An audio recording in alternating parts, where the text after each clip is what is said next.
is sick. You're always laughing about some shit. Can you just start the show like a normal person? The normal person would start the show laughing. You want me to start the show crying? No, I'd rather you laugh. Thank you. Mm-hmm. Happy Friday, y'all, and welcome to another episode of Conversations with Coco with me, your girl Coco. Um, if you are new here, my episodes are basically journeys through my mind. And I'm basically bringing different conversations that I'm either having with myself, because I do have lots of conversations with myself these days, or conversations with other people. I'm kind of just bringing them to the forefronts. And yeah, the good thing about having your own platform is that you can talk about whatever the hell you want to talk about. Show. Yeah. hmm So as you can see with the topic today, I'm going to be talking about single parenting from my perspective. If you follow me on social media, you see me talk about it quite often, but I only have so many characters, that I can put on there. And it's been a very trying season. And I kind of just wanted to talk about that because I feel like talking about it is therapeutic. So, why not?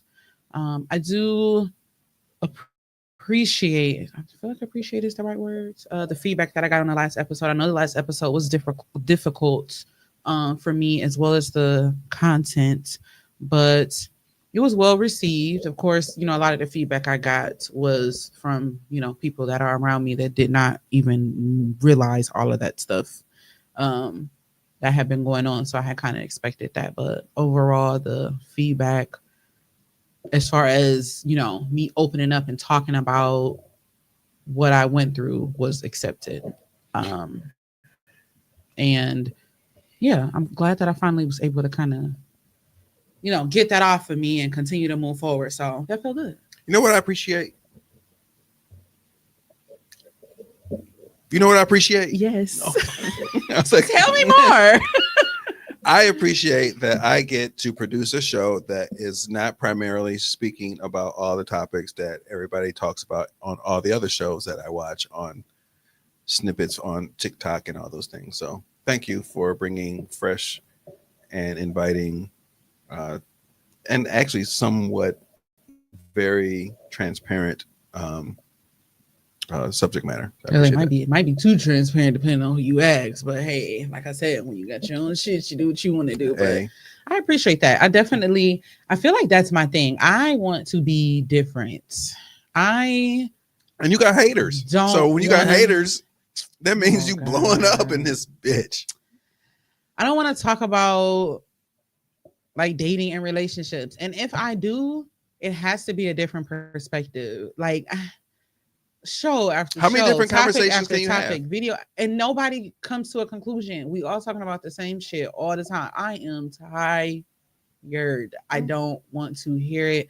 There's so many other things that we can be talking about. And I feel bad because if that's your content, that's your content. Like I get it. But I just feel like even in that, there are different things and different ways to approach it that I'm just not seeing these days. And that's not.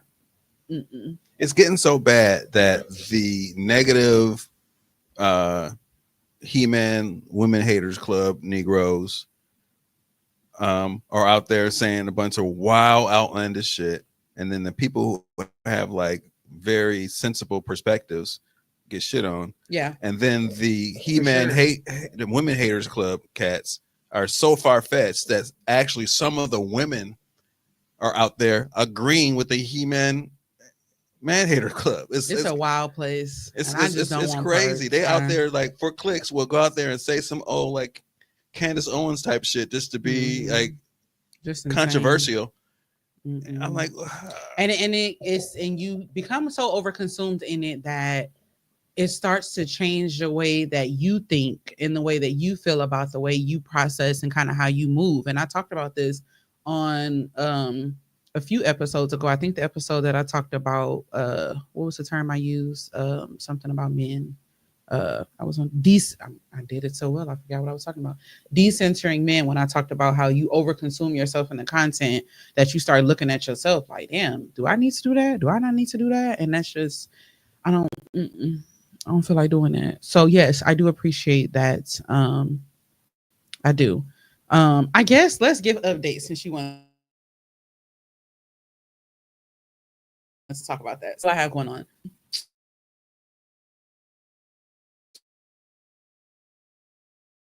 Have you ever had so fun fact about those drinks in general. Mr. Pure? I have not had that one before, but when I see that brand, it reminds me of my childhood because growing up, my parents owned a bar and my grandma owned a couple bars too. And listen, this is the that brand, bar, right? the bar orange juice, like that, y'all. Mr. Pure? And it's only 10% juice. Yeah, it's nothing but syrup. God. But no, like listen, that it was something about that bar orange juice and like the cranberry juice and apple juice. Yeah. It was so mine was fire. Mine the green ass juice. They used to use a lime to like mix, you know, like as a mixer. Yeah. But even drinking it, it was the most. I'm talking about your lips be. It was tart as hell, but it was so good. My grandma used to come home at the end of the night when she used to. This is when she switched over to bartend. She used to work at BNC Lounge. BNC Lounge was right there on Green Bay Road, close to. It was right by the freeway. So it's on Green Bay Road, close to Atkinson, like right there. Right on the corner right there?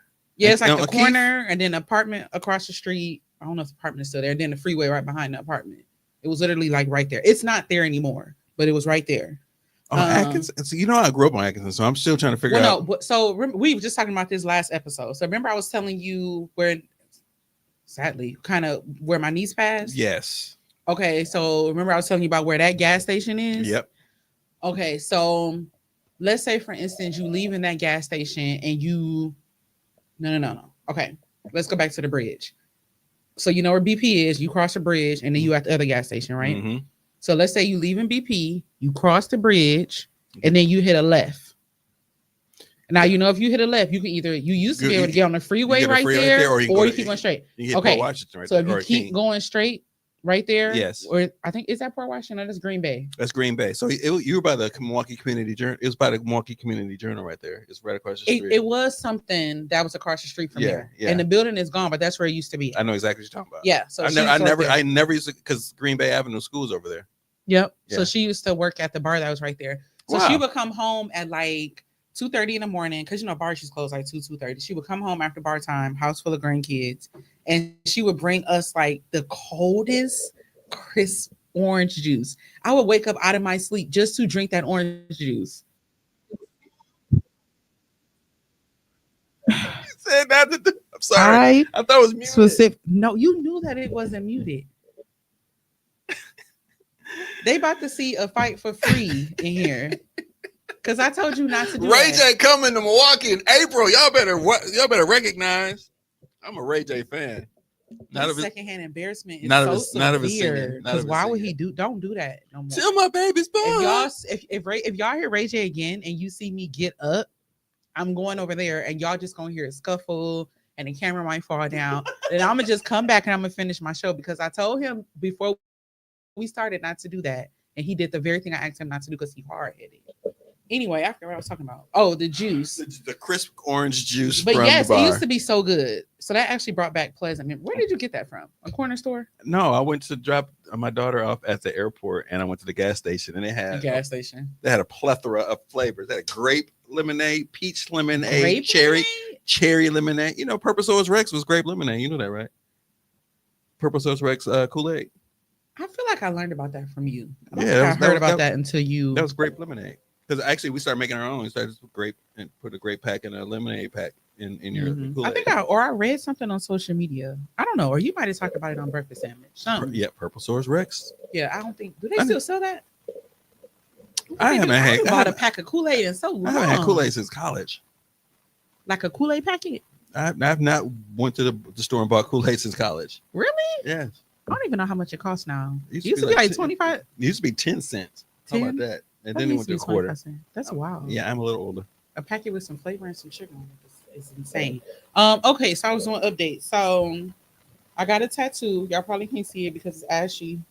Should I zoom in? It's healing. No, well, as long as it don't show how ashy I really am. Ashy is. Well, I'm not ashy. It's healing. So it says let them. So the idea behind that, it's a reminder for myself, and it's actually been working very good. You keep it right there, actually. I feel like that's a good angle. Okay. You better catch these angles, Cam Beats. Um, I got it as a reminder to myself. Every time I look at it, it kind of reminds me. It's like, let them talk, let them gossip.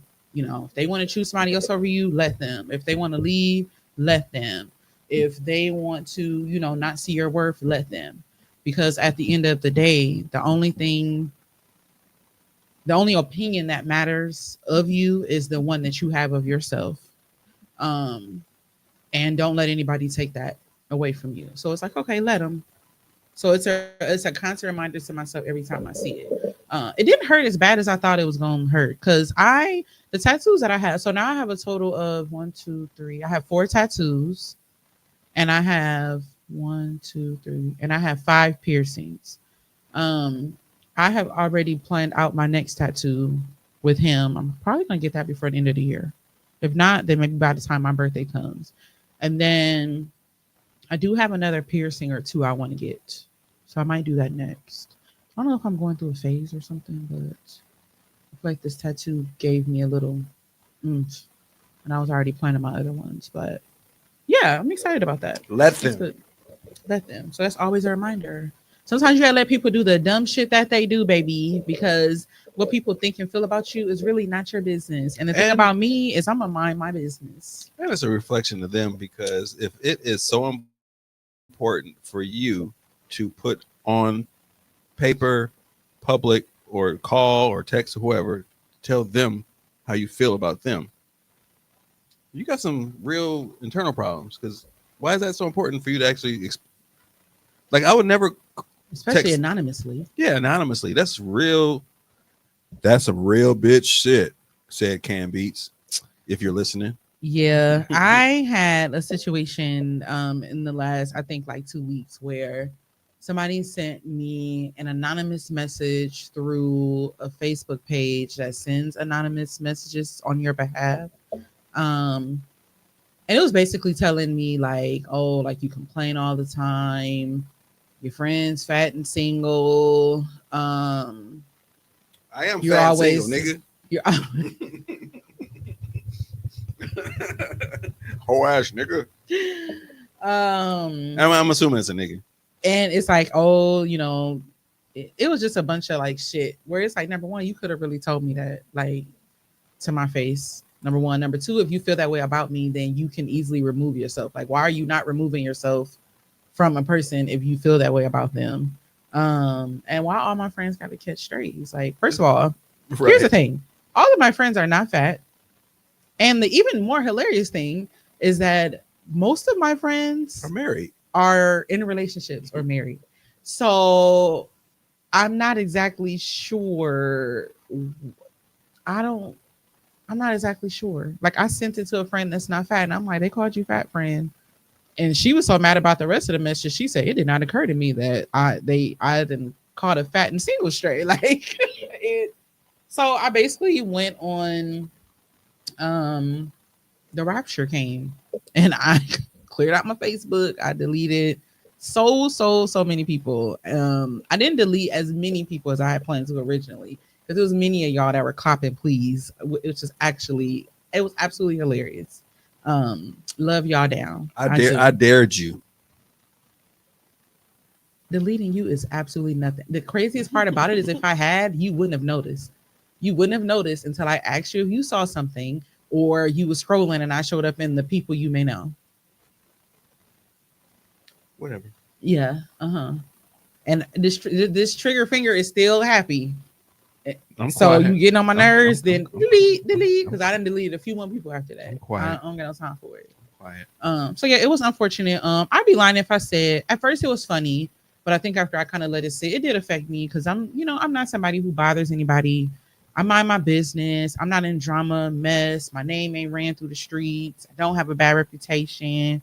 So to have a situation like that was just new to me because it's just not how I conduct myself, and it's not the energy that I put out there. And like I said, if you feel that strongly about me, then just move around. You know what like, it felt like? You said, well, you do I what? Do you know what it felt like when I read that? It felt like high school.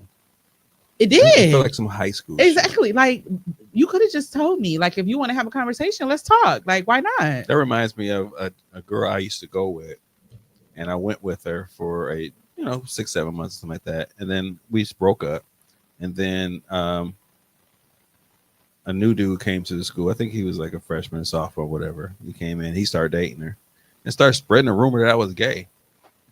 That you were gay. I was gay. But you got a girlfriend. I'm like, fam.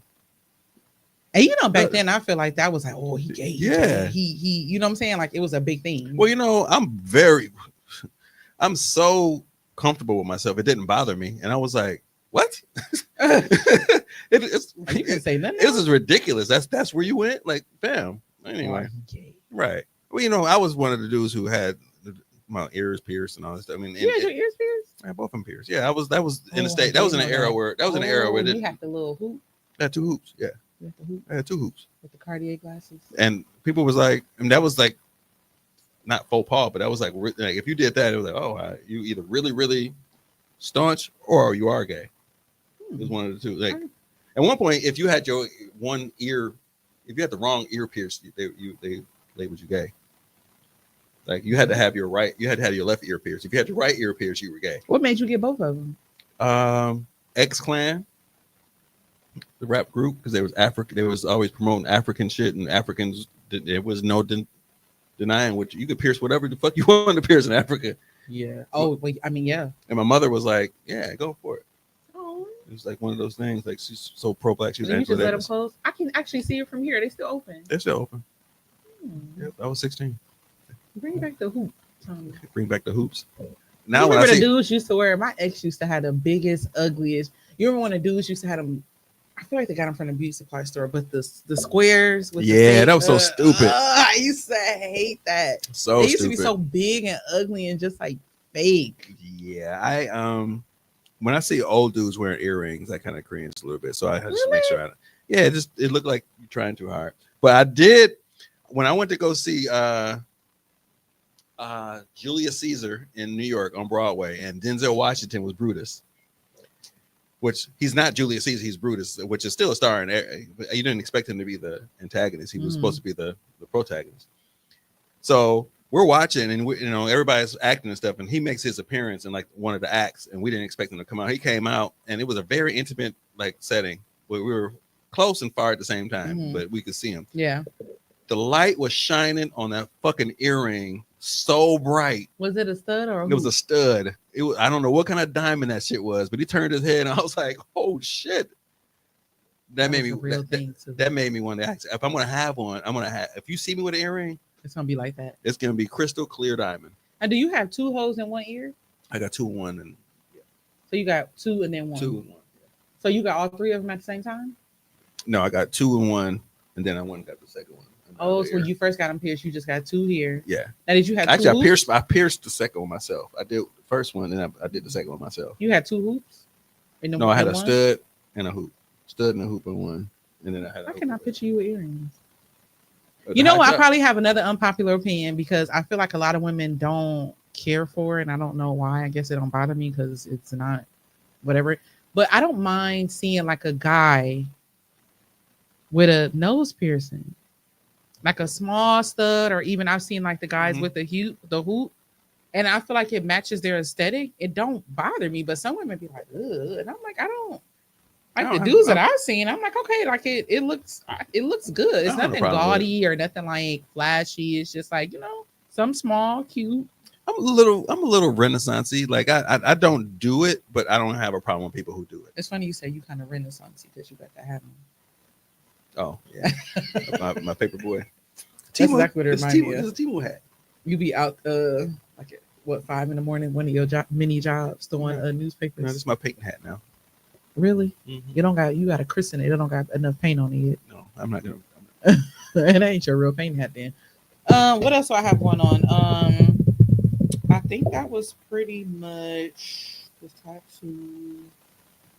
Whoever the hater was, hopefully I got rid of them. If not, that is just so unfortunate. Shake their haters off. Shake them haters off. Yeah. So let's go ahead and get started. Oh, before I go, can I say this real quick? Oh, yeah, we forgot. Hold on. I'm so sorry, y'all. I'm not here by myself. He he just started talking, and I completely forgot to give him his like. Go ahead. I rather this. I'm here. Everyone, we have Canned Beats in the building. How y'all doing? Let me give you. Wait, we have Canned Beats in the building. I just want to work for you. I just want to say one thing. Canned Beats Corner. What's up?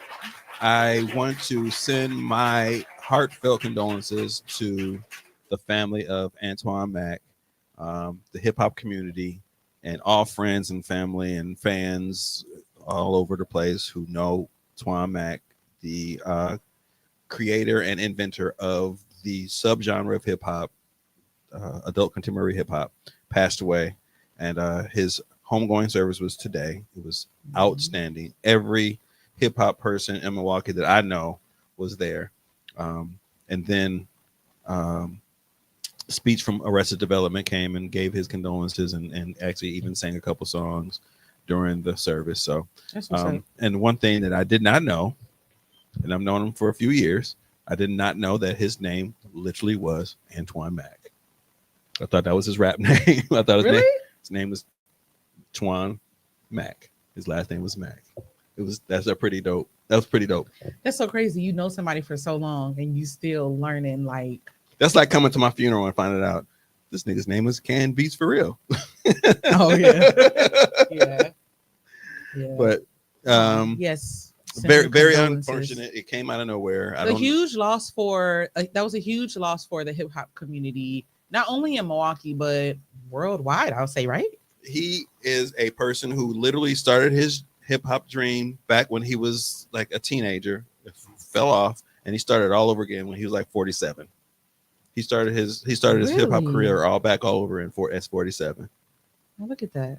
And he lived his life. He lived his life seriously for those like 7-8 years. It's dope. It's such a dope story. I learned about him from you and the Grown Ass Man Experience, listening to him on there and in the intro. And it's crazy because they just had him on the show a couple months ago, or a few months ago, talking about adult contemporary. And he was on there and I watched it and it was dope because I didn't know, who he was. And so I got a chance to learn a lot.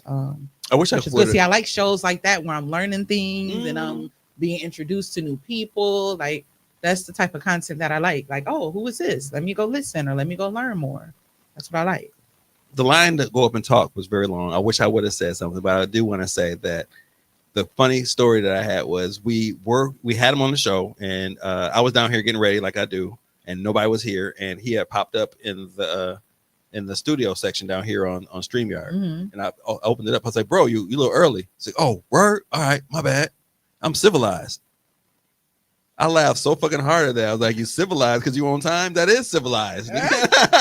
So ever since then, I've been saying that. It's like, fam, I'm civilized. I was like, you're right. You are. Oh, so he was just chilling at the bottom the whole time. No, he left and came back. But I'm just saying, he just came in like, hey, I'm about my business. Basically civilized. I'm about my business. I was like, I love it. I'm going with that. So I'm gonna actually carry that torch in his memory. So be civilized, people.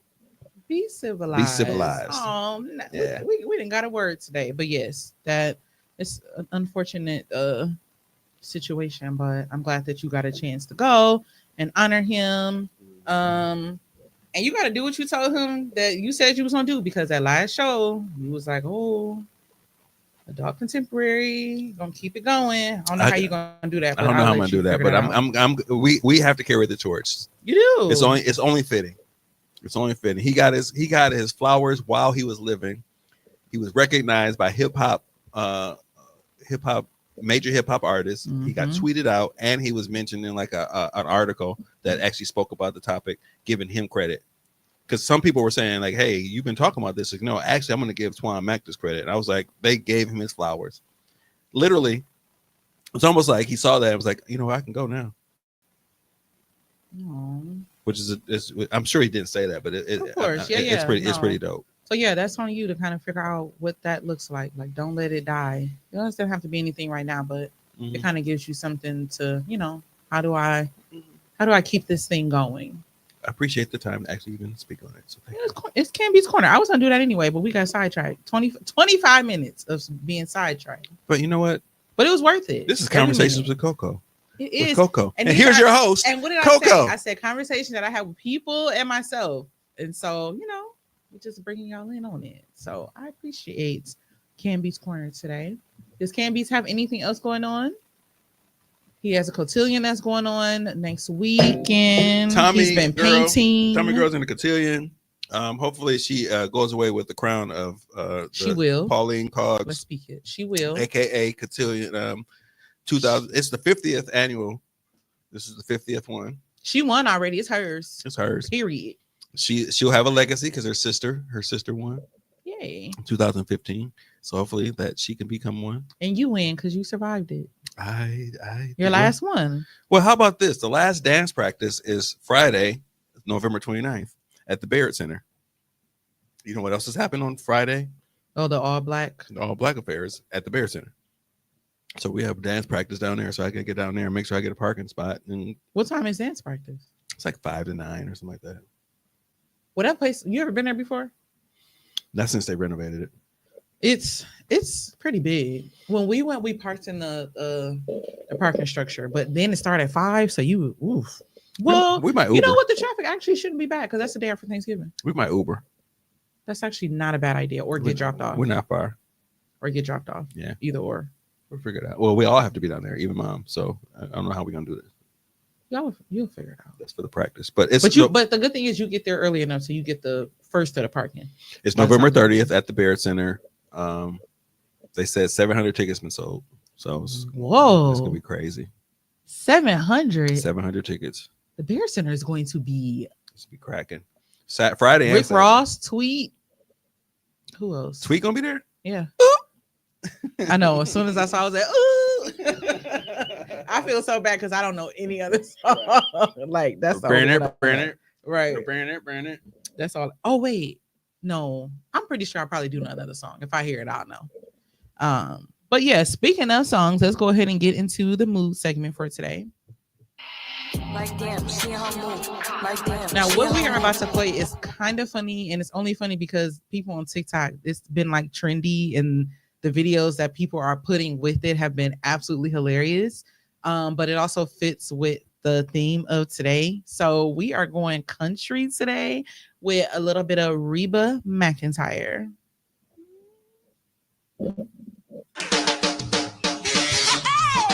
My roots are planted in the past, though my life is changing fast. Who I am is who I want to be. A single mom who works too hard, who loves her kids and never stops, with gentle hands and the heart of a fighter. I'm a survivor. Oh, that's right. But it's so funny when you go on TikTok because the videos that they put with it have been like one lady, I think she had recorded her baby and her baby had like 8 baby dolls and she just looked like she was stressed out and she put this song in the background and I'm just crying. I'm crying That's laughing hilarious. at it. Hey, Reba is cute. She is. Reba is a cutie pie. I remember watching this show. I watched it because she was cute. You would. I knew she was funny too, and she could sing. Yeah, the sister wife was funny. Well, not the sister wife, but yeah, the other lady, she was funny too. Yeah, she was funny. So as you can see, today's topic is going to be about single parenting. And when I thought about it, I guess it kind of goes along with I'm glad that I did the show last week because it kind of gives a background to much of what I am going to talk about today. But if you did not get a chance to listen to last week's episode, that's fine. You can go back to that episode and listen after you get done listening to this one. But I am a single parent. I have a 15-year-old son, and he is the only child that I have. Yes. And it's only us two, and it has been that way since the beginning of time. Now, here's the thing with me, which I feel like if you've been a listener of mine for a while, or even if you know me, I have no issue accepting accountability, and I have no issue apologizing when I do something wrong, to the point where I feel like sometimes I'm hyper accountable to where I'll take accountability or apologize in situations that I actually got done wrong in and that I don't need to apologize in, but I'll do it anyway. And I say all that to say that when it comes to my child's father, I knew what I was getting into. Now, was I in a fucked up situation? Yes, I was. I said time and time again last episode, I was young, I was dumb. He had kids at that time that he was not taking care of properly. Um, he was not a good father back then. Um, so I did not have unrealistic expectations that when I had this child that he was just going to step up and just be this. If that shit didn't happen before me, I knew for a fact that it wasn't gonna just all of a sudden start. And so, like I said, I have no issue with accepting that portion of the accountability. And I think that's where a lot of my regret and my grief comes in, because I feel like if I had left the situation when I should have, then I wouldn't have this child that got birthed into some bullshit, basically. I wouldn't have this child that is now a statistic. Absolutely bothers me. Let me tell you. Hold on. Turn the camera off because I don't need any witnesses. Sorry. You better turn that computer down or I got rid of it. sit on your hands or something. I got rid of it. You see? In here,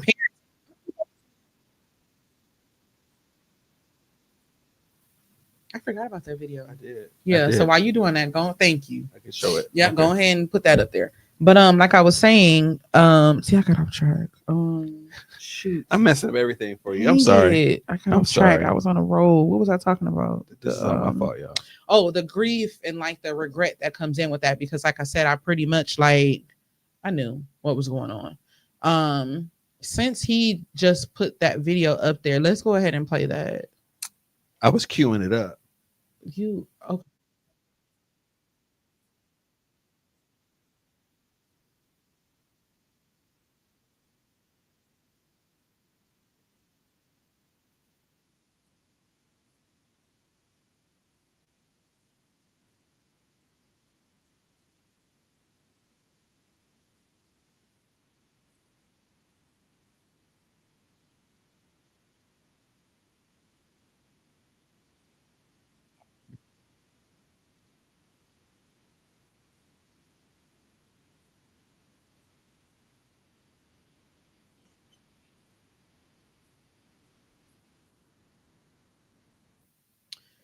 So the reason why that video kind of what do you call it, stuck home, something home for me is because I mean, like I said before, I have a is in these young adult years, and here I am, this woman trying to raise his son. Now, I feel like my situation is a bit unique. A lot of times you hear single mom and you know automatically assume that there's like baby mama baby daddy drama. You automatically assume that yeah, you're a single mom but your child is surrounded you know by men, or you know at least his other parents, that family. And the reality is when I say it's just me in my parenting, it's just me and my parenting. And let me preface this show by saying, because I don't want anyone to be offended or feel like I'm not appreciative. Yes, I have a village and I love them and I appreciate them profusely. So when I talk about my single parent, I'm talking about me as a parent. 99.9% of everything falls on my shoulders. I'm doing it. I'm handling. I'm paying for 100% of everything. So when I say that I'm alone in that, that's what I mean as far as me being the parent. So I just want to put that out there. So I don't want anybody to feel offended by anything that I'm saying, and I hope I've made that clear.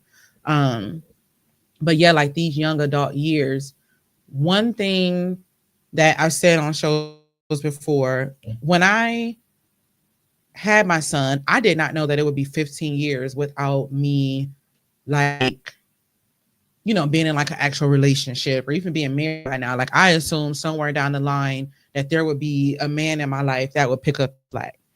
Never did I imagine it would be 15, almost 16 years later, and that didn't happen.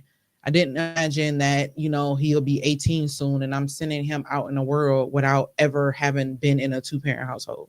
Those are things that I could have never imagined, never planned for, but here we are. So it's like, here I am with this teenager who, is going through things and, kind of starting to deal with the fact that the dad is not there. And I'm having to maneuver and deal with all of these things on a day-to-day basis. And honestly, it's a lot.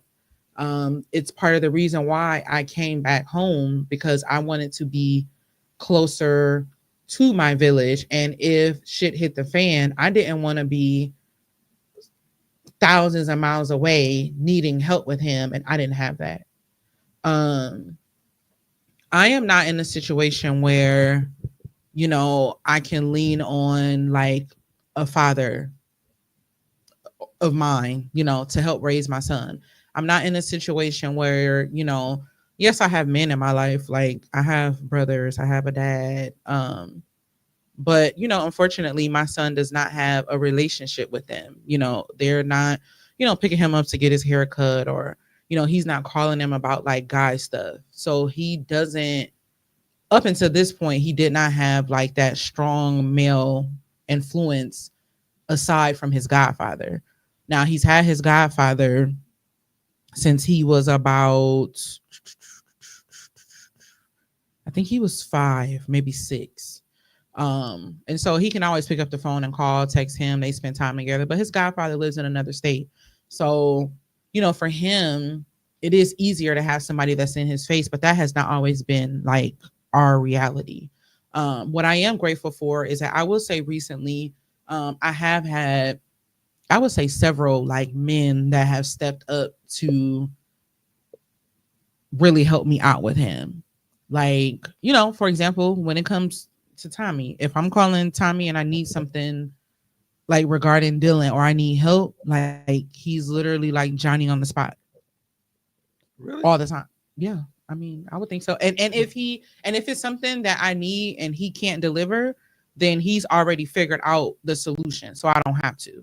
So it might be a situation where it's like, you know what, I can't do that, but this is what we're going to do instead. And for me, I appreciate it because it takes one less decision away from me.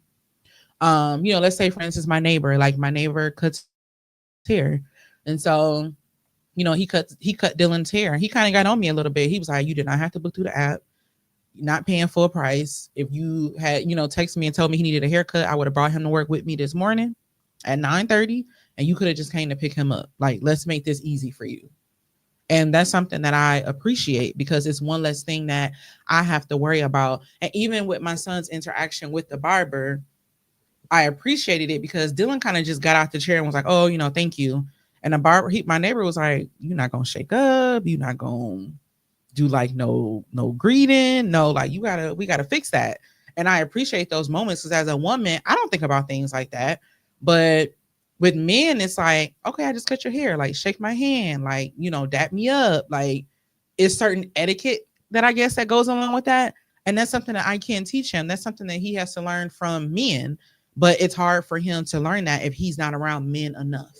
So any of those interactions that I can get, I appreciate it because he needs it.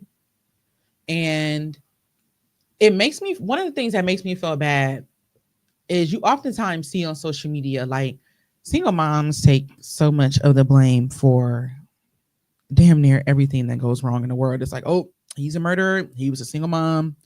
He had a single mom. Oh, he does this. He ain't shit. Oh, he had a single mom. And even the women are like, you only have 2 parents in the home. Oh, I don't want to date you. I'm sorry. Was you that an had this, appropriate laugh? I'm sorry. You always laugh at the most inappropriate times. I mean, I'm saying, I think my listeners are used but that's to it funny now. though, because that's no, so true. it's the truth. But it's yeah, true. but it's true. It's like we literally are. Something blows up. Single mom. Or how about single this? mom. Even he's such a powerful speaker. He's such a powerful impact in his community. Grew up with a single mom. I mean, it's always just this thing. Like that's almost like a backhanded compliment to a certain extent. Like, yeah, he in spite of the fact him not having a father and only having a mother, he became this. When in reality, I know men that were raised by single Had their moms whole or like daddy. single like grandparent. And here's an example, since we're talking about single parenting. My son's father grew up in a 2-parent household. I'm pretty sure his parents are still married. And look the type of nigga he turned out to be. And just for the record, that's a little bit of my laughter from that episode. I was like, this nigga came from a. And they was preachers and pastors. That remind me of what's the name? Papa Doc from 8 Mile. Like my ex that I was talking about, like the one after my son's dad, he grew up around men, uncle, stepdad, all that. And look, I mean, but nobody talks about that. It's just everything that's wrong with the world is single moms, right? And so it makes me feel bad that he's gonna grow up and a woman is gonna look and be like, your daddy wasn't. Oh no, I'm good. And it's like, no, like give him a chance because he's a really good person. But I also feel bad as hell because I put him in this situation. And it's something that I think about often. And I don't know if it's something I will ever forgive myself for. Because girl, why would you do that? Like, what were you thinking? It's something that makes me feel really bad. That is just like 2 things make me feel bad. That the fact that just was not a good choice in parenting. And then number 2, that like I said, it's been almost 16 years. And knowing that I'm sending my son out in the world without him ever being in a 2-parent home to know what that looks like, it makes me feel bad because when he gets ready to grow up and have a family, like he didn't have a model of what he's supposed to do, what it's supposed to look like. And it makes me really feel bad. And that's where the regret and the grief comes in, because it's like, damn, I did not set you up in the way that I was supposed to. And I feel like shit for that. You cannot take that. I'm not even I gonna, I'm not even gonna let you this sit there is the hyper accountability though that I was talking about. Like I know that I can't. I'm gonna stop but you. I'm gonna stop you. The hyper accountability has to stop because the cards that you were dealt did not allow you to be able to provide anything, because you providing him with all the things that are necessary are all the things that you're preparing him for right now. What you have, you are doing it to the best of your ability, because nigga one ain't step up. Grandfather number 1 didn't step up. Grandmother number 1 didn't step up. They're all accountable for the fact. So you can't take hyper accountability for the lack of their interaction. No matter how I would have interacted with my ex-wife, I know for a fact my mother would have been on me every day, like, so you're gonna get your babies? What are you doing? Like, any grandparent who is not on their child and is letting them be trifling is trifling times 2. They are the source. So it's not you, it's them. So they are accountable. And I was talking to my best friends about this actually yesterday. I messaged them to get their opinion, because one thing that has been going on, I find myself kind of being quiet about things a little more and kind of just keeping things to myself a lot more. So I've been sharing and kind of venting about things a lot less, which is different for me because of how transparent I've been. But I guess it actually hasn't been like a bad thing. But I wanted to, so, he has siblings. And I'm friends on Facebook with one of his siblings, like with one of the baby moms. Like, we've never had any issues ever. I'm friends with like her sister. We might interact to different posts every so often, never really talk, but it's been like that for like many, many years. And so I was wondering like if it would be a good idea for me to like reach out and be like, hey, our sons are brothers, and maybe they can like have a relationship. Because her son is 17. So they're like about the same age. They're like probably a little over a year apart. Is he involved with them? He's not involved with them either. So here's the thing about that. Because I'm probably, do I want to say that on here? Probably, because they probably don't watch. I was looking at her comment section and I did see like her, like my baby dad's brother was like, oh, tell him I said happy birthday. I'll see him soon. Like something about send me his Cash App. And I felt the way about that because it's just something that I never understood. Like, I don't understand why they're not there. Even if you felt the way about me, which with all of the hell that I went through there is no way that you could really feel a way about me unless you're just extremely angry that I made this decision to have this child and you told me not to because you said he didn't need the child. So I don't know if it's like, well, you decided to have it, so now you on your own type of thing. I'm not exactly sure, but it's like, don't take it out on me. Like, you still have a child in this world. And I'm seeing the evidence that these other children, I don't know if all of them do, but at least this one in particular has this access and has this when it's like a struggle and a fight for my child to have it. So I'd be lying if I said it didn't make me like feel away. So, I might reach out. Well, I'm gonna talk to my child first to see if that's something that he wants. And if he's like, yes, I want to have a relationship with my other siblings. I feel like for him, the importance is that he would have a connection to something that is attached to him. Like that would be his connection to the other side. And I feel like that might do some good for him. My issue would be if, say for instance, this child is talking about the relationship that they have with the grandparents and he doesn't. How is he going to feel about that? I don't know. It's probably just me overthinking, but I probably said too much, whatever. So yeah, I feel like my journey into parenting, one thing that kind of, I don't want to say makes me sad. I always go back and forth about whether I want to have more children, and I'm leaning more towards just not, because I just don't at this age and like me meeting somebody and having a kid this late in the game, I just don't see it for myself. You almost done. But you said what? You almost crossed the finish line. I know. That's the thing too. I think about it's like I am almost done. Like, do I really want to go back? But I also am like, damn, like I would hate to just leave him as an only child. My mind, I go back and forth a lot. I'm leaning more towards not doing it, but sometimes I lean more towards like, if it happens, it happens. I would just hope that it happens in a situation with like a good person. But that's also why you gotta be vetting before you be out here in these streets. Because if you get pregnant, you're gonna be stuck with that nigga. So that's why you got to make good decisions about what you got going on. So I feel like I do good. If it happens, it happens, and I wouldn't be upset about it, but I'm also not trying. But it's like I didn't get to have a pleasant pregnancy experience. Like I said last time, there are no pictures. There wasn't like happy times. I didn't even have a baby shower. So it's certain things that as a woman and as a mom, I never got a chance to experience, and I probably never will. And it kind of does suck. It's like, damn, I never had a baby shower. Like, what does it feel to have a baby shower and you're the parent that's expecting and people are coming and giving you gifts and all that stuff? I never got a chance to do that. So my motherhood experience, I do feel like I was robbed of that. And I do sometimes wish that I could have a do-over so that I can be happily pregnant, so that I can be, have the baby shower and actually have it be something that's celebrated instead of it being something that was such a like dark experience in my life.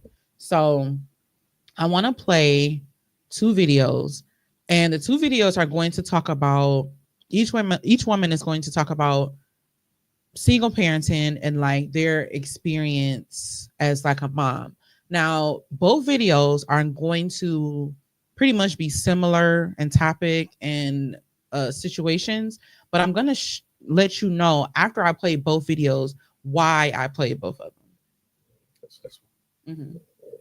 Just being a single mom makes me feel completely robbed of my motherhood experience. Like, I know deep in my bones that if I had more support, I could show up better. I know I would be more patient. I would have so much more time to just like pour into myself and be a better mom, and also pour into my son. But being a single parent or an only parent means that you're literally doing everything on your own. You carry 100% of the burden. And sometimes I wonder who I would be if I had more support. During my pregnancy, especially when Adrian was younger, and especially now. And then you wonder like how your kid's gonna remember you. And usually when you have 2 healthy parents, someone can just step in when the other one's having a mental breakdown or they need space, and you don't get that when you're a single parent. Or at least you don't get that when you're the only parent. And the kicker is that you can never fully lean into your maternal energy because you're always shape-shifting from masculine to feminine because you have to give tough love too. And sometimes I don't want to be the bad guy. Any major life decision, any parenting decision is made completely on your own. And you will spend 50% of the time wondering if it was the right call and not having anyone to be like, yes, babe, that was right. Or you're not crazy. Or I back you on that. Not to mention realizing that literally 90% of the memories that I make with my son,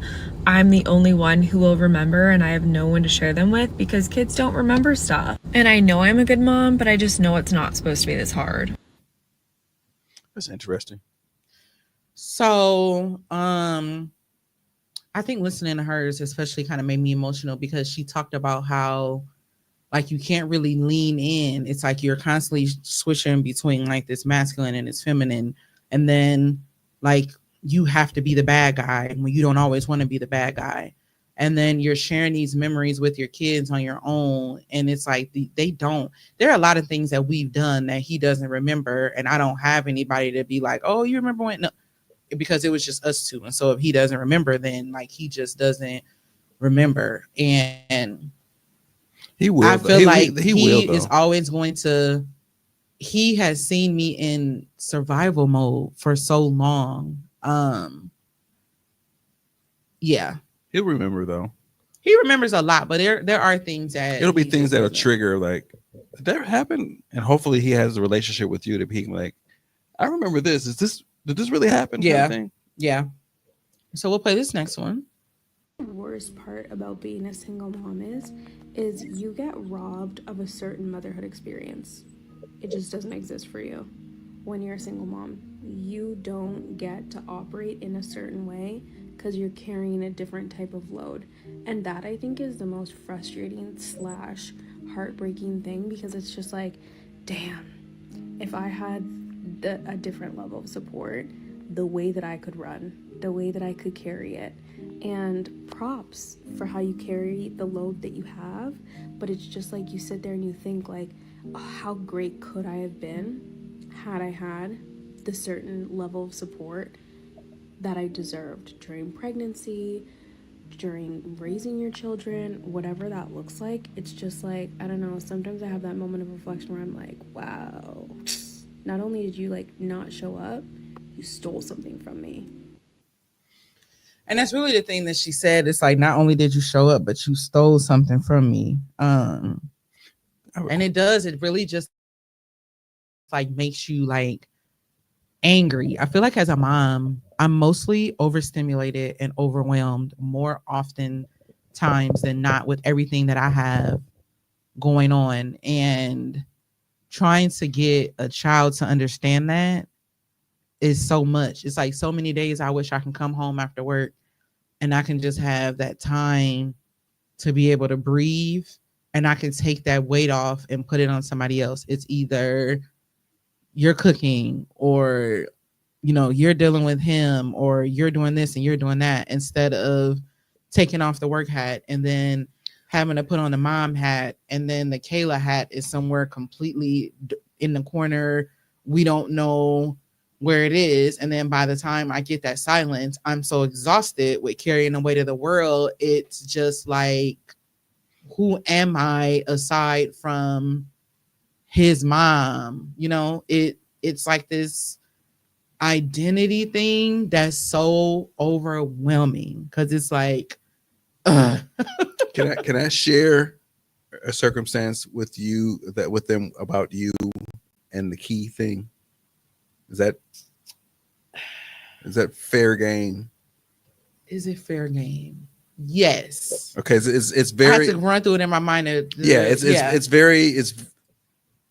doesn't have a lot of identity to it, but it's a circumstance. How about that? Yeah. So, one thing that I live near the school that Kayla's son goes to. So she shared with me, hey, I got this going on, got that going on. And she said something about because she gets off at a certain time, she has to send an Uber to go get son. And I'm like, what? I just remember how broke I was in Arizona getting an Uber. That's all I remember. I'm like, What I you spent mean- I spent You mean recently when you went? when I went to Arizona. Yeah. I was like, I spent hundreds of dollars on Uber. Like it was stupid how much Uber Especially during the surge. I'm like, man. it wasn't even a surge. It was just like that's all they had, So imagine the surge. and everything was everywhere far. So you had to Uber. There was no public transportation or anything. You just had to Uber. Mhm. And I'm like, I was like, fam, my schedule was flexible. I can go grab them. So I go grab them, and in this particular day, pull up, and he's fumbling around, looking in his bag, looking for a key. Now pause right there, because every single morning we get ready to leave, I say, do you have your key? Do you have your phone? Do you have your AirPods? Do you have your wallet? Every single day he gets attitude because he does not want me asking him if he has his things, because he can handle himself and he does not need help with that. And I Continue. can relate to that, because after always being reminded, like as a grown man, when people would ask me that, I'm like, yes. Like we'll leave out of here. Like she was like, Tommy, I know. I'll be like, you got your wallet, you got your keys. Like, will you like, leave me the hell alone? So I get it. So yeah, he's aggravated. So in this particular day, apparently that conversation happened that day with, do you have your key? And lo and behold, somehow his house key disconnected from his keychain. Don't know how. He's looking for it. I'm sitting in the car waiting for him to get in the house, because I wait for him to get in the house and I pull off, pause. And then he goes, he comes up to the car and is like, I don't know what happened. I don't have my key. I'm like, you don't have your key? Like, no. I was like, your neighbor's not home? He's like, no. Like, so I call Kayla and I say, no, he called first. oh yeah, he calls. Oh yeah, that's yeah, right. he called me before he came back to you. Right. I didn't know that he called. He was at the door calling me. I was sitting there on my phone just waiting. I was like, what's taking him so long? So I just waiting, whatever. So apparently he had talked to his mom, and then he comes back to me and says he doesn't have his key. So I'm on like, my end, he calls me and he says, Mom, one of my keys are missing. I'm like, what do you mean? And he's like, my key is not on my chain. And I was like, oh. I said, okay, well, figure it out. And he's like, wait, what? What do you mean figure it out? And I said, figure it out. I asked you if you had your keys. You said you did. Now you're calling me and telling me you don't. Figure it out. And he's like, I don't understand what you mean by I'm at work. I'm busy. Figure out how you're going to get in the house. Goodbye. And I hung up. so I didn't know that conversation took place. So he's out there literally trying to figure it out. He's putting the wrong key in the keychain, trying to get the second interior key door to work for the exterior door, and it wasn't working. So I'm like, what is he doing? So I call after him. I didn't know he called. I'm like, I'm not sure if you know that he doesn't have his key. She's like, I know. I told him to figure it out. Like the amount of joy that overwhelmed my internal body. Tommy was okay. Wait, hold on. We need to pause. I'm so proud of you right now. I was like, what? I started smiling because I was and like, he was kind of talking low because he didn't want to do it. I was like, word? Yes, let him figure it out. Yes, Smart ass. And I'm all like, yep. I'm like, mhm. yeah, because, and that kind of goes to what the white woman said about, hey, did I do the right thing? Am I doing? Because I know that wasn't an easy thing for you to say. No, because you know me. Right. And For you you know to I say would've that, I been- was like, she said what? Because I would have did what? Drove all the way her ass to there to let him in the house. Because another story, I'm not even asking permission for this. The other story I know is that homeboy Not you out here telling my business. Homeboy had a Dang. cell phone at Great America, and It wasn't Great America. It was like a little smaller. whatever. He was at an amusement Great park America somewhere. Junior. He was on a ride, and cell phone fell out and somewhere, I don't know, and he got all the way back, and he didn't have a cell phone. And I remember Mom was all over that weekend trying to figure out a way to get his phone, get another phone for him because he replaced that one or got that one so they can get a second one. Whatever it was something crazy. And I drove probably like an hour. Rush for some fun. I drove like an hour and a half. An hour and a half to go get this phone. And I'm like, you let that nigga sit and marinate without a phone. But you were taking it upon yourself to be Mom. This circumstance, you were taking it upon yourself to say, hey, you figure it out. Because he could have figured it out with the cell phone too. He could have figured that out. And I think that's me trying to save him from consequences. The consequence that he would have had is that he just didn't have a phone. There are a plethora of people around him who have phones. Yeah. Their And I didn't phone- want him to experience that. So it's like, okay, I'm gonna fix it. And that's why, and because that's what I do. I fixing. And with the key, I told him like, you'll just wait But you know outside what till that I is? get home. You know what that is? That is you projecting your desire to not have to ask anybody for anything on him, so he doesn't have to ask anything from anybody. Because he could have asked anybody for a cell phone after for the week that it would have taken him to get another phone, or however long it would have taken him. Right? He had another resource, but because you, as a single mom, I don't know if any of these women are talking about that. They don't want to ask anybody because they have to have it. And not even as a single mom, that's me. Take single mom, that's me as a person. You know, I don't ask people for nothing. Twofold as a single mom, because yeah, you know, as a I single don't mom, ask people for help. It's very rare. It's like for even to pick him up. We did see a light go out, didn't we? There was the one in front of me. This one is right here. Oh, it's not. Oh, okay. That's just me as a person. Like, I don't ask people for help. I don't ask people for help so much to the point where if I do reach out, your computer screen went out too. If I do reach out and ask somebody for help, they usually are like, yes, what do you need? Because you don't ask for nothing. Like, I don't. I will suffer. I will stress before I ask anybody. So if I come to you and I'm telling you I need help, usually people are like, yes, what is it? Because I know it took you a lot to do this. I got you. Tell me what you need.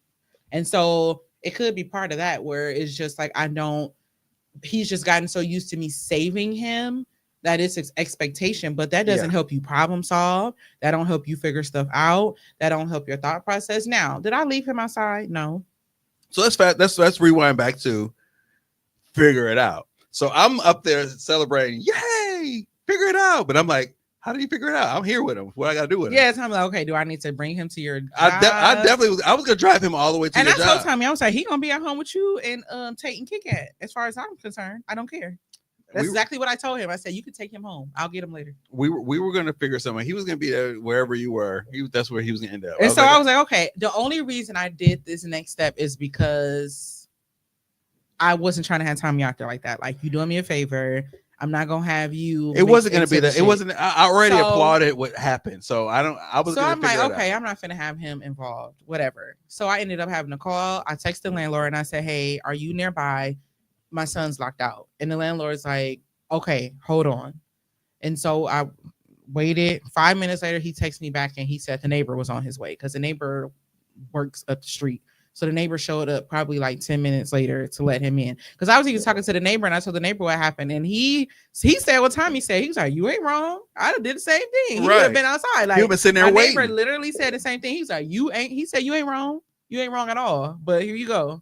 So it took 4 people to get you back in the house. But it took 3 people to almost validate tough love. Yeah. The men were like, you ain't wrong. You ain't said nothing wrong. This is how it's supposed to be. You know how many times that I had to act like I had my key when I lost my key for like a week?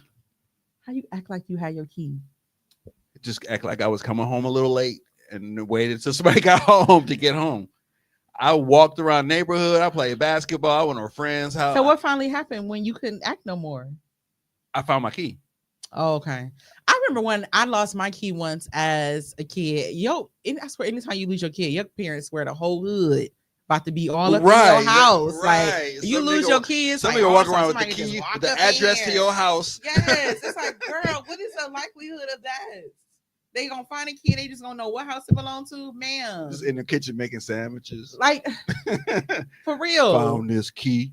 So yeah, that was a difficult situation for us because it was really like one of the very first times where I stepped back and made him figure it out, and he was livid. That was single mama growth. He was livid. He was just like, "What do you mean that I have to figure it out, and you're not gonna?"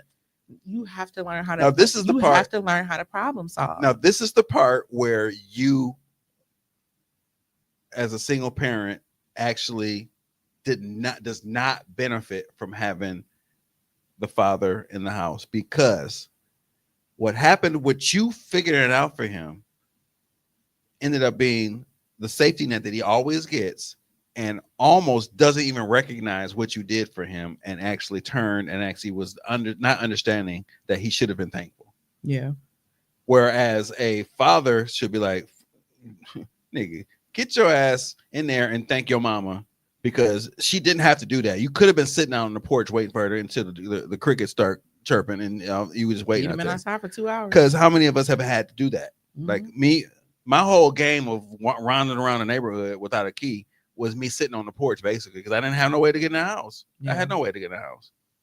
Yep, but it's like you have that safety net, and when it's pulled out from under you, it's like, oh My my mama God, was like, not a safety net. She was the most no ass nigga in the history of no. And when I did finally get, she had 6 cars, maybe 5. When I asked for a ride, I had to wait until she was good and ready to drive that motherfucker to me. really. Dang, So- and see that that ain't me. It's Because you quick to be like, he can wait, and I'm like, no, I'm going. Oh, I tell the girls all the time. They be like, "Are you on your way?" I'm like, "You can wait an extra 10 minutes. The 10 Yeah. minutes is It's not not going to gonna kill kill you. you, It's yeah. not going to kill you. You know how many buses out? You know how 19th and Capitals came down to down Capitol that I had to pass up and wait for? And it takes you being like, you know what? He's safe. He's He's not out in of school. danger. He can wait. Okay, so it's like you relax your shoulders and you kind of calm down a little bit. You like, I asked him okay, that night. I let's asked him stop that at the night. store. I asked him that one night, and I said about basketball practice. He was like, "I said, what time did you end up getting out of practice?" He's like, "I don't know. Mom came really late." I'm like, "Really late?" It wasn't real. It The was whole like the whole school community is out there walking around and talking, and people hanging out and stuff. He was all right. he had bought him some dinner, had him a little concession hot dog. I said, okay. Oh, Wasn't angry or nothing. He was fine. He was like, okay. Okay. That's I said, oh, you bought a hot dog? Because I remember I was like, oh my God, he's gonna be hungry. He had bought him a little hot dog. He was like, Mom, that concession hot dog was good. Oh, okay. All right. You know how me and one of my friends from high school, one of the gang members, Fat Boy Fresh, Mhm. we didn't have a ride home, and it was after the Mike Tyson and Buster Douglas fight. Buster Douglas had knocked out Mike Tyson. We were at our school dance, and the buses stopped running. He didn't have nobody to call. I know I can't call my mama. Y'all walk from Sherwood? We walked from Shorewood High School to Capitol Court. Capitol Court. I thought you was going to say Atkinson. Capitol Court. I lived. I mean, it's a straight shot, but damn. We was just walking, Why don't your feet was and hurting? he had to keep on. He had to keep on walking to like Mill Road. He did not walk from Sherwood to Mill Road. He walked from Shorewood to Mill Road. He did not. I was like, all right, I'm out. This is my stop because and you left him to walk at night? I'm not gonna walk him to What Mill Road? Sherman and Mill Road, maybe Oh, so okay. like 51st Mill Road. I was somewhere out there. It was. So still you a just ways. left him at night. Different times, I but know his dogs was barking. but the expectation that we gonna get bailed out, we don't have that, and that built a relationship with me and him. It's like stay after school and waiting. There's a lot of people who don't get they got catered to, so they didn't actually get a lot of time to spend time with anybody because they Johnny on the spot. Parents was there. The people who had late parents or caught the bus, we were a community. That's why at Shorewood we had such a good time there because all the black people, we were in a community. We hung out with each other. We bought each other food. We shared clothes. All kinds of Meanwhile, on shit. the other side of town, your parents like, They'll be all we'll right. figure it out. They'll be all right. But you know what? Thinking about this conversation now, I realized that when I was his age and like growing up, and even up until the point where my grandma passed, I had a safety net. My grandma was my safety net. My grandma was the one who didn't really let me go through much without like being there to catch me, I'd say.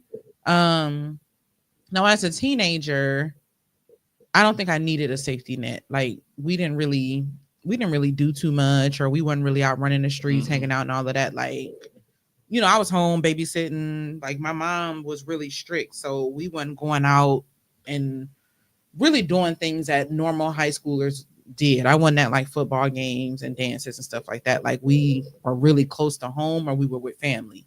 But you know, once I hit like that, when I was out of my mama house and I was on my own, like my grandma was that safety net. And I feel like once she passed away, that's why it's always been such a void, because I know for a fact that a lot of what I've endured since she's been gone, I would not have had to go through it alone.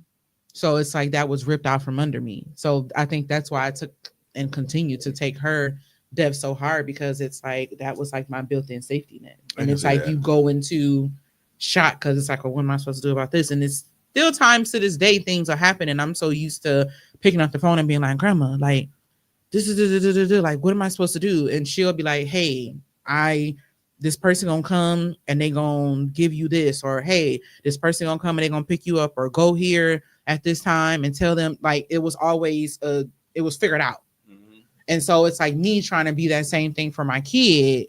But the difference is that for me, I took that and did something good with it because I'm problem solving, I'm figuring it out. I mean, that's why they call me Olivia Pope, because I be getting shit done. Because I took that safety net and I used it for my good. If he's gonna have the safety net, I want him to do the same thing. Don't have it, and then when it comes out from under you, you don't know what to do. That's the thing. She, in playing those 2 videos, I know that both of them talked a lot about, again, like not having the support. So I want to be clear that yes, I do have a village, but the support that they're talking about, at least from my perspective, is the other parent. They don't have that support from that person that's right there. Even if that person is not in the house with you, somebody to pick up the phone and kind of be able to, you know, parents need to bounce things off of each other. And then, like she said, kind of just both of them carrying like that mental load. It really does rob you of that like motherhood experience, because you're always in this place where you're just trying to survive and, you know, get through the day. You finna say something? Yeah, I was just thinking about my ex-wife and myself and the relationship we have with our daughters, and how there are circumstances where they bump heads here and there. And I hear the daughters call me and talk to me about things. And I'd be the sounding board and I have to say, am I listening? Am I giving advice? What do you need me to do? Kind of thing. So that's the conversation I had with them. Yeah. The fact that I am another voice for them too. It's not just you. It's like, buffer. The child needs, hey, I keep hearing this from my mama. Like, she keeps getting on me about me not having my keys and get on my nerves, and come and call dad. And like, well, keep up with your keys. Like, you need that reinforcement. That's the biggest thing for us. Big thing. We need a buffer sometimes, because us two going at each other, it's like World War III, literally. There is no in between. There is no buffer. And so there are some times where, you know, I might call his godmom, or I might call his like goddad and be like, hey, this is going on. Like, we need some assistance, because us two kind of going at it like this, it just don't work. So we need something. And so I can imagine having that built-in buffer on the inside. A lot of this stuff that I'm talking about, I probably wouldn't even have to deal with. Like, him and his dad would have dealt with that before I even have to say anything. And it's already handled. And I'm completely cool with that. I would greatly appreciate it. It's like, yes, go talk to your dad, or yes, go, you know, do this, or yes, you know, go do that. And even with him growing up as a man and, you know, coming into his body, it's a lot of things about that I don't know. There are things that he might, you know, say or inquire, and it's like, I don't know. And it makes me feel bad that I don't know, but I don't know because I'm a woman, and that's man stuff. And so it's just so many like different like factors and so many different things that are kind of like in there. But one good thing that I will say is that even being a single parent and me getting through almost 16 years, I do have a good child. I do have a child that he's a good person. Like, yes, he has his moments. He's human. Like, people think that kids are not human. They're human. They have feelings. They're going to fuck up. They're going to make mistakes. But the child that I have, I'm proud of. The child that I have is a product of like my parenting and who I am. And, you know, when shit gets rough and it gets bad, that's one thing that I can come back to and say, I really have not only a good child, but he's a good person. And that part, I'm like, okay, this is who I'm putting out into the world. And even with the statistics and even with the single mom and all of that stuff, like, I am I'm working as hard as I can to put a good person and a good man out here into the world, where I'm teaching him how to cook. He knows how to do his laundry.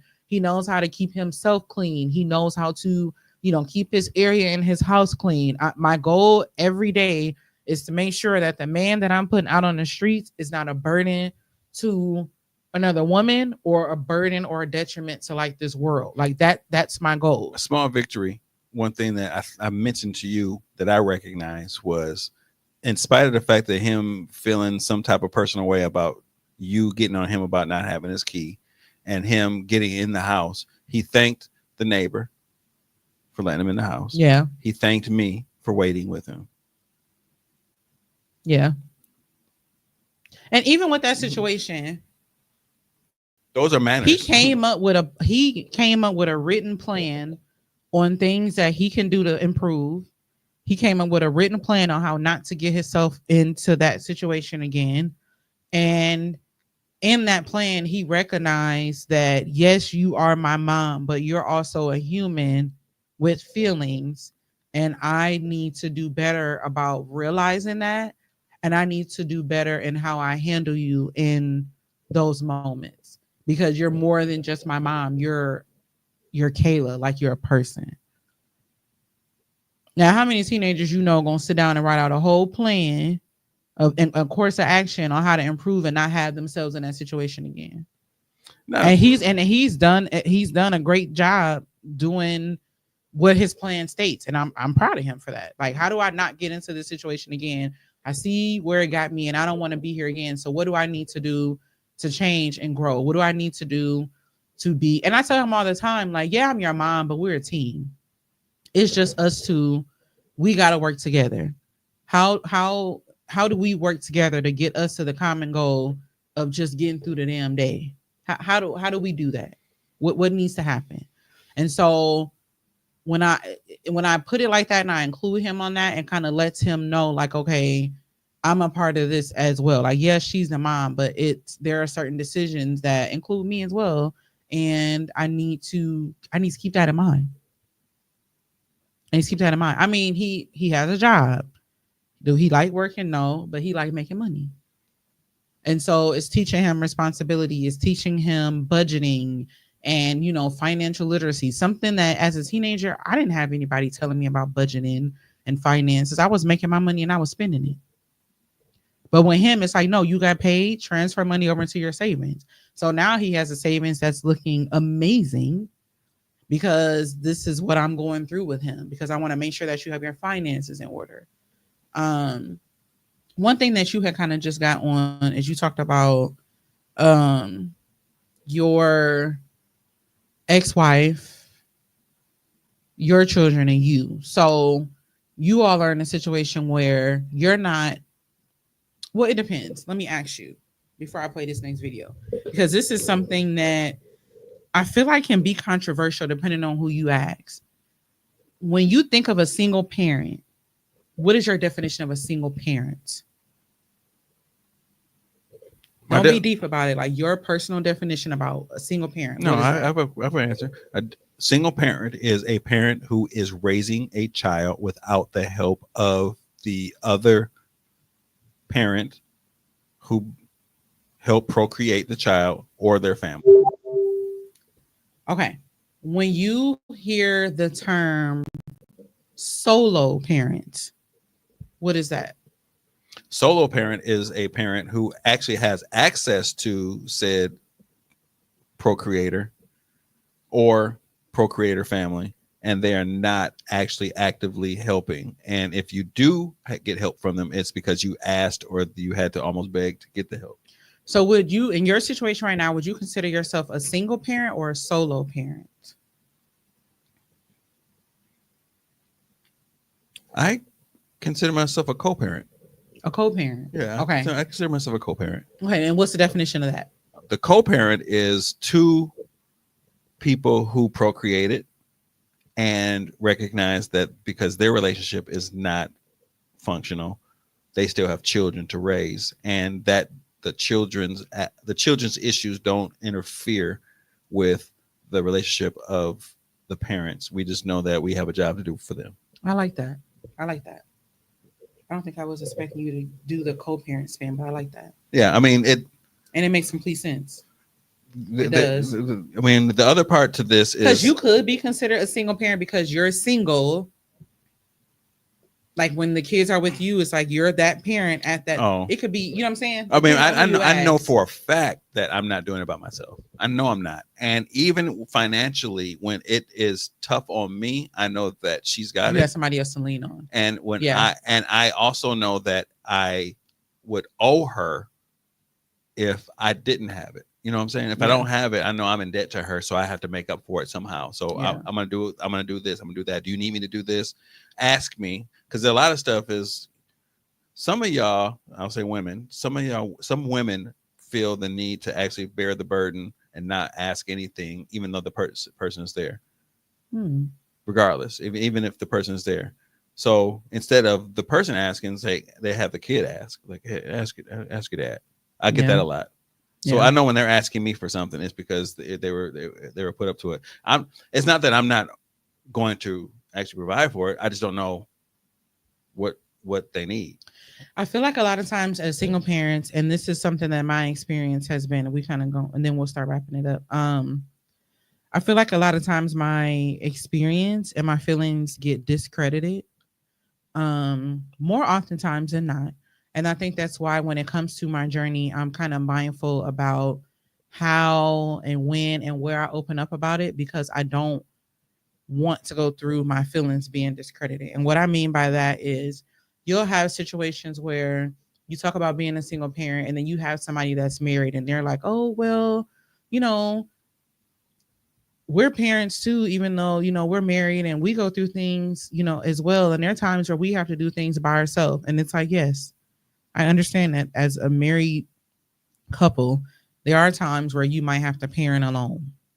Maybe somebody's out of town, or maybe somebody's sick, or maybe something else is going on. But it still, in my opinion, does not equate to being a single parent, because you have a partner and there is a period of time where you're having to do things by yourself, but that's not your reality.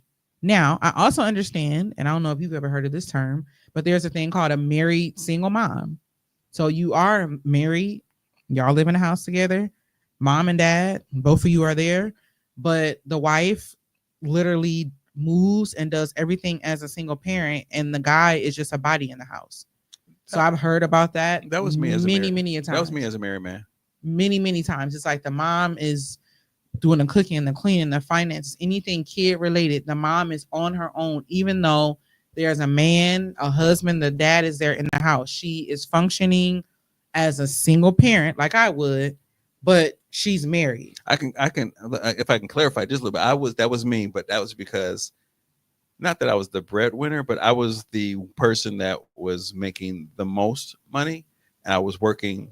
So you were a deadbeat? I was not a deadbeat. So that's the thing, though. That's when I say married single mom. When you see the term on social media and people talk about it, it's really you have a man in the house that's a deadbeat. He does nothing. He is just there. Oh no, I've never heard that before.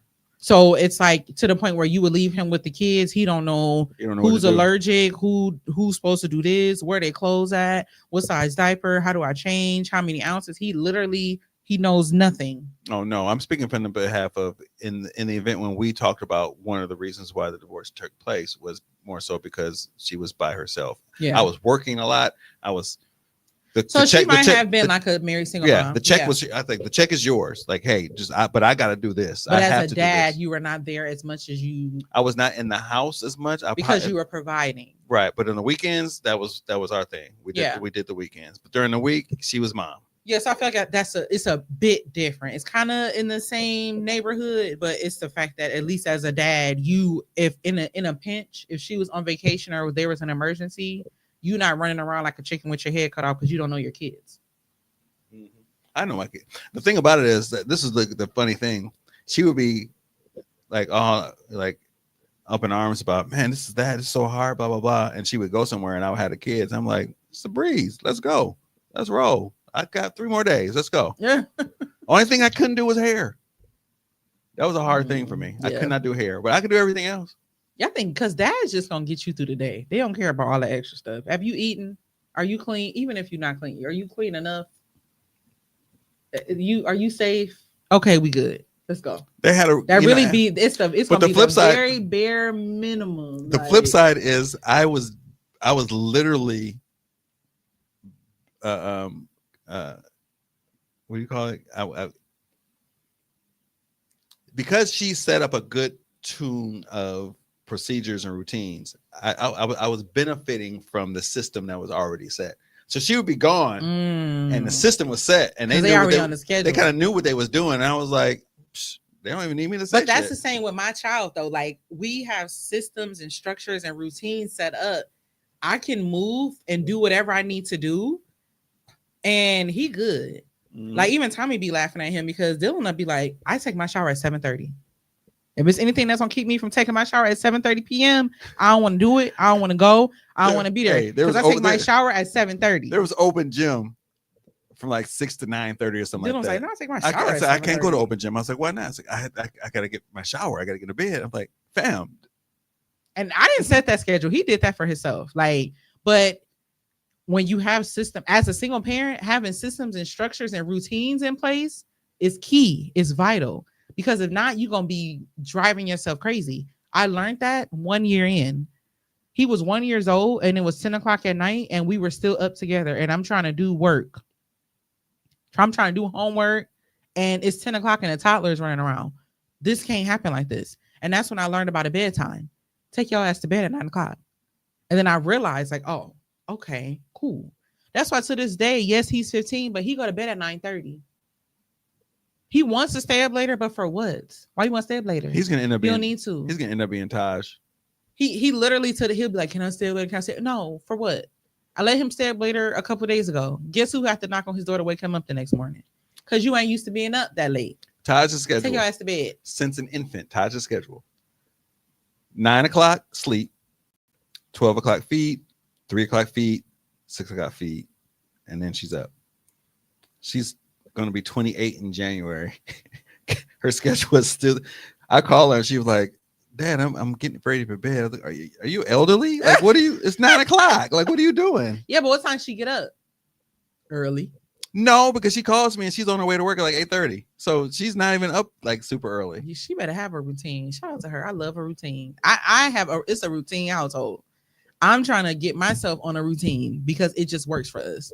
He go to bed at 9:30. He get up at 6. He's home by 3:30. What else is in his schedule? He has a few things in his own personal schedule that he has to do. Like he'll stretch at a certain time. He has the snacks and stuff at a certain time. He's really to the point where I don't have to be there. I don't even have to be in town. He's going to do whatever it is he needs to do when he needs to do it.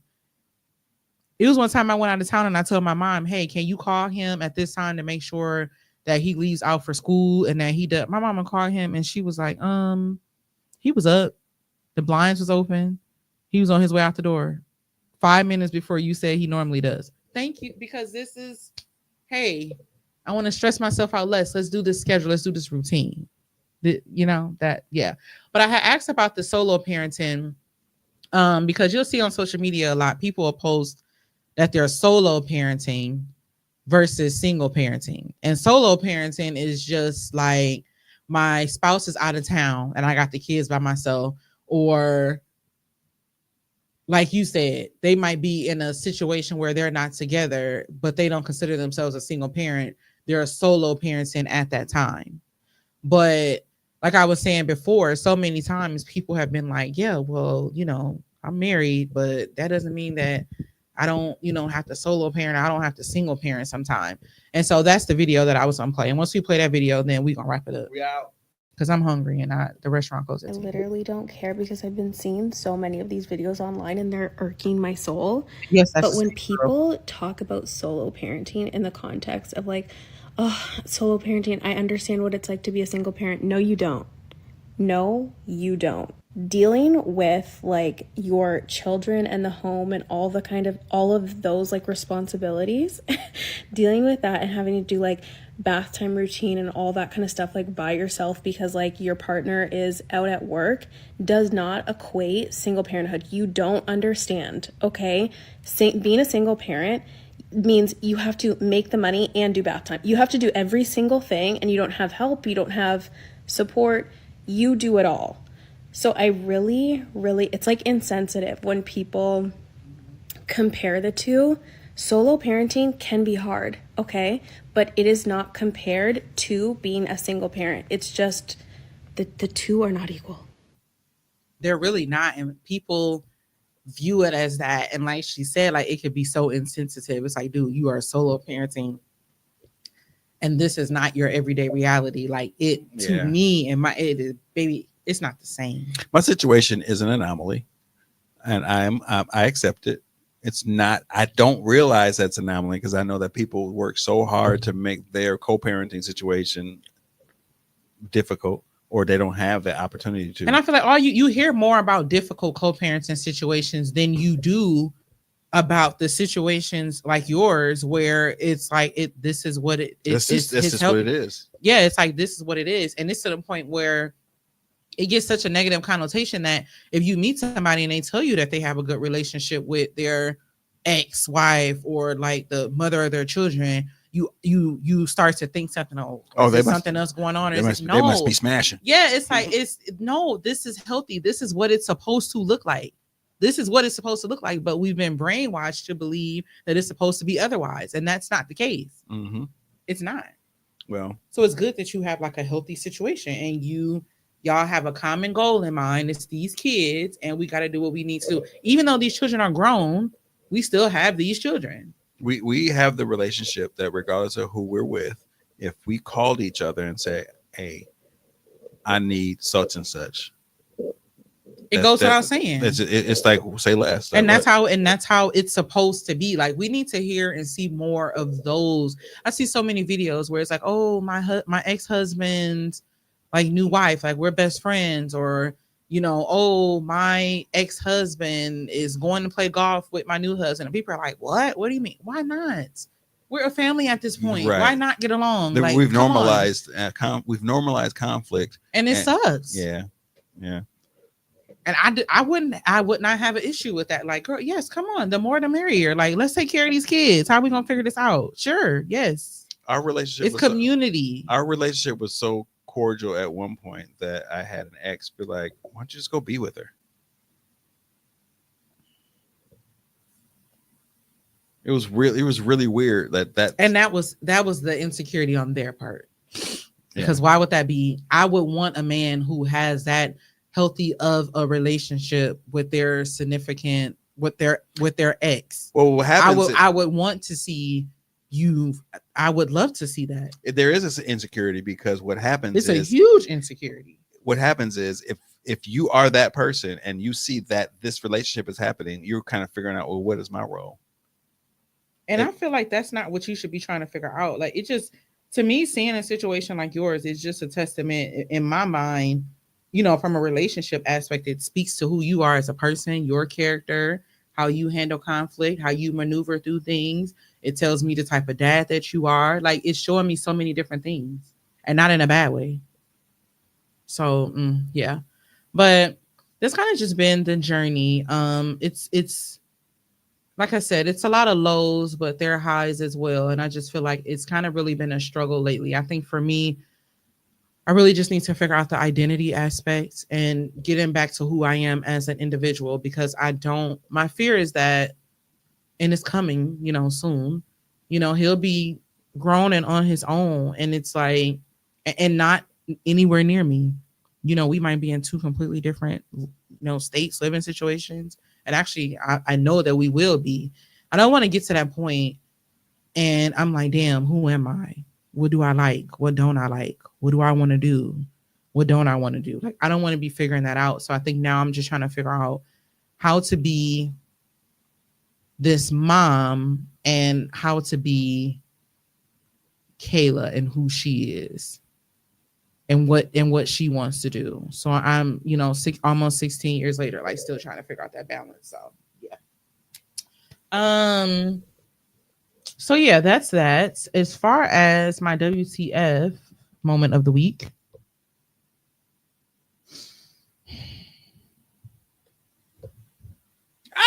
What the fuck? You better produce this show. You better put the sound effects in here. I don't want to start talking and then it pops up. Okay, so I figured out that you have to push it 3 times. I don't think that's true. I do. That's what happened last week. Oh, Or okay. not last week, but the last time. See? right. That's 1. That was 2. But whatever. I think I shared my WTF moment. Probably was that crazy person sending that message. What other WTF moment did I have this week? Probably was yesterday. That was random as hell. I think that was it for me. Did you have a WTF moment? Something this week that made you be like, what the hell? The snow threw me off. The Yeah. snow did throw me off. It didn't irritate me. It just was like, damn, it's so random. I don't have. Yeah. Well, shit, my barber's out of town, and I need him before this continues. When does he come back? He's come back until after Thanksgiving's over. So I'm. What are you gonna do? I don't know. You don't have a backup barber? No, there's no such thing. He don't have nobody he leave y'all to when he We gone? had this discussion. And he said, honestly, fam, you will be fine. It's not gonna. Other people I will have an issue with. I don't think you have an issue with. You just do what you need to do, and you'll be fine. I And think that didn't give me a lot of confidence, but you don't know how to get yourself. You don't know I how. do, but I feel way. When I said I feel way more confident when you do it. Like I want to walk in there with a tuxedo, looking my freshest. Oh, But you gotta find you. that's my what the fuck. You gotta find you a barber. I'm not taking that risk for this moment. I'm not taking that risk. Who am I going to go to line me up? I know a barber. My neighbor's a barber.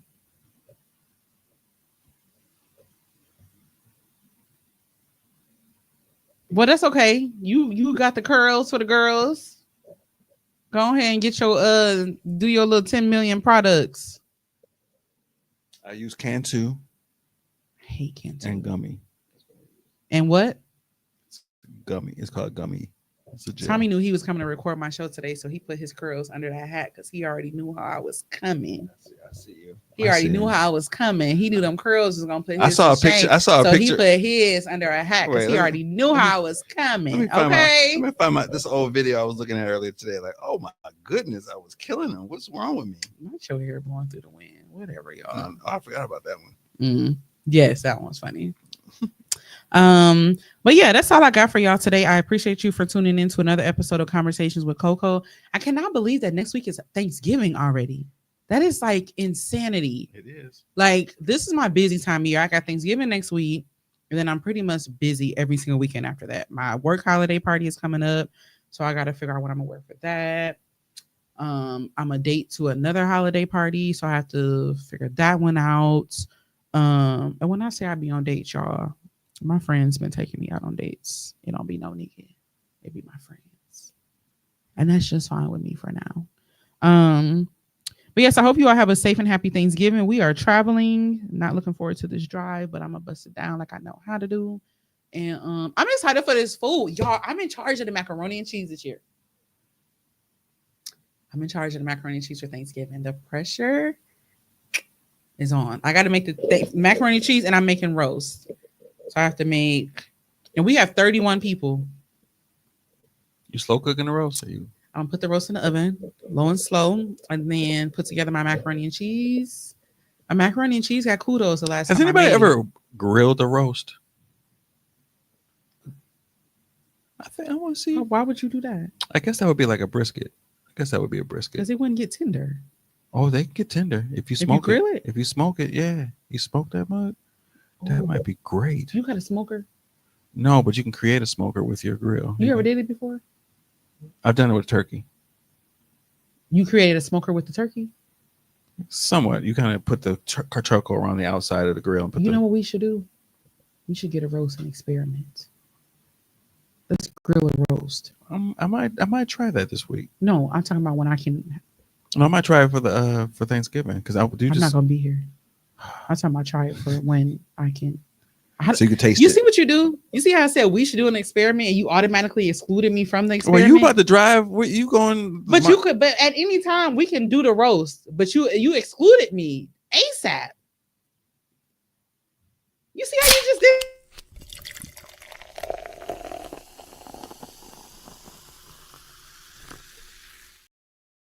You took my idea and excluded me. This is see, y'all see how he do me. I'm sorry. I'm glad I got this recorded somewhere. But yeah, until next time, I'm gonna call y'all back. Happy Thanksgiving.